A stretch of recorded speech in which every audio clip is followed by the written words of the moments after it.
এই যে এই ফ্লোরে মূলত চতুর্থ তলায় আগুন লেগেছে। প্রাথমিকভাবে যেটা বলা হচ্ছে যে ফ্রিজের শর্ট সার্কিট থেকে আগুনের সূত্রপাত।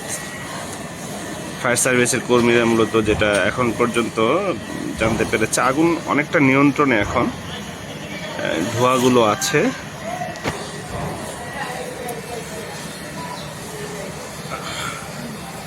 আমরা ঠিক পাশের বিল্ডিংয়েই আমাদের কাছ থেকে দেখাই আপনাদেরকে।